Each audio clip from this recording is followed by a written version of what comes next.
ಹೋರಾಟ ಮಾಡ್ತಾ ಸಂವಿಧಾನಬದ್ಧ ಹಕ್ಕುಗಳು ಈ ಜನರಿಗೆ ಸಿಗಬೇಕು ಅಂತೇಳಿ ನಾವು ಹೋರಾಟಗಳು ನಡೆಸ್ತಾ ಇದ್ದೀವಿ.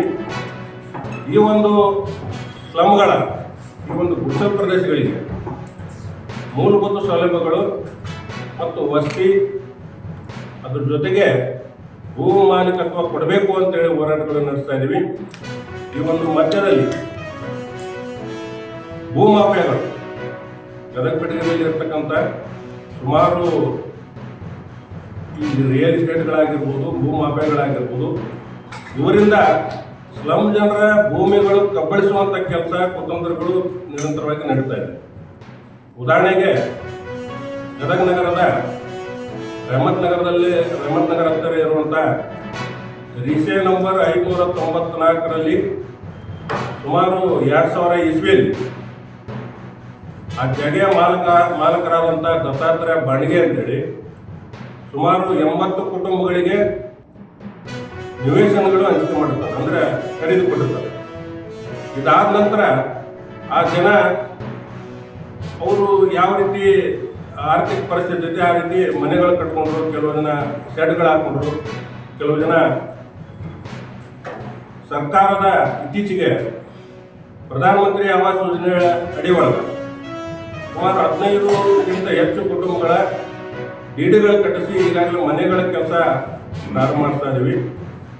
ಈ ಒಂದು ಮಧ್ಯದಲ್ಲಿ ಆ ಭೂಮಿ ಕೋಟ್ಯಾಂತರ ಬೆಲೆ ಬಾಳುವಂಥ ಈ ಒಂದು ಮಾರ್ಕೆಟ್ ಬೆಲೆ ಇರುವುದರಿಂದ ಈ ಜಾಗ ಕಬಳಿಸ್ಕೋಬೇಕು, ಈ ಜನರಿಂದ ಕಿತ್ಕೋಬೇಕು ಅಂತೇಳಿ ಭೂಮಾಲಕ ಬೇರೆ ಬೇರೆ ಭೂಮಾಫಿಯಾಗಳಿಗೆ ಜೊತೆಗೆ ಶಾಮೀಲಾಗಿ ಆ ಜನರಿಗೆ ತೊಂದರೆ ಕೊಡ್ತಕ್ಕಂಥ, ದಬ್ಬಾಳಿಕೆ ಮಾಡ್ತಕ್ಕಂಥ ಕೆಲಸ ನಿರಂತರವಾಗಿ ನಡೀತಾ ಇತ್ತು. ಇದನ್ನು ಖಂಡಿಸಿ ಮಾನ್ಯ ಜಿಲ್ಲಾಧಿಕಾರಿಗಳ ಗಮನಕ್ಕೆ ನಾವು ತಂದ್ವಿ. ಸಾಹೇಬ್ರೆ, ನಮ್ಮ ಜನರಿಗೆ ಈ ರೀತಿ ತೊಂದರೆಗಳಾಗ್ತಾವೆ ಮತ್ತು 2000 ಇಸ್ವಿಯಲ್ಲಿ ಆ ಜನ ಭೂಮಾಲಕರಿಂದ ನಿವೇಶನಗಳನ್ನು ಖರೀದಿ ಮಾಡಿಕೊಂಡ್ರು. ನಂತರ ತಮ್ಮ ಪರಿಸ್ಥಿತಿ ಅನುಗುಣವಾಗಿ, ಆರ್ಥಿಕ ಪರಿಸ್ಥಿತಿ ಅನುಗುಣವಾಗಿ ಸೆಡ್ಗಳು ಹಾಕೊಂಡ್ರೆ, ಮನೆಗಳು ಕಟ್ಕೊಂಡ್ರೆ ಆ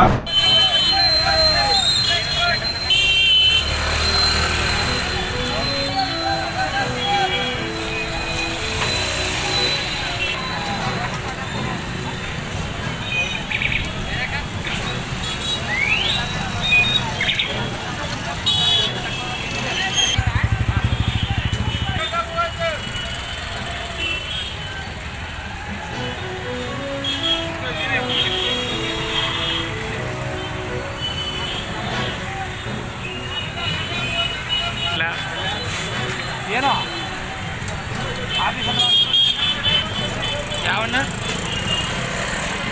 ಇವತ್ತು ಬೇಡ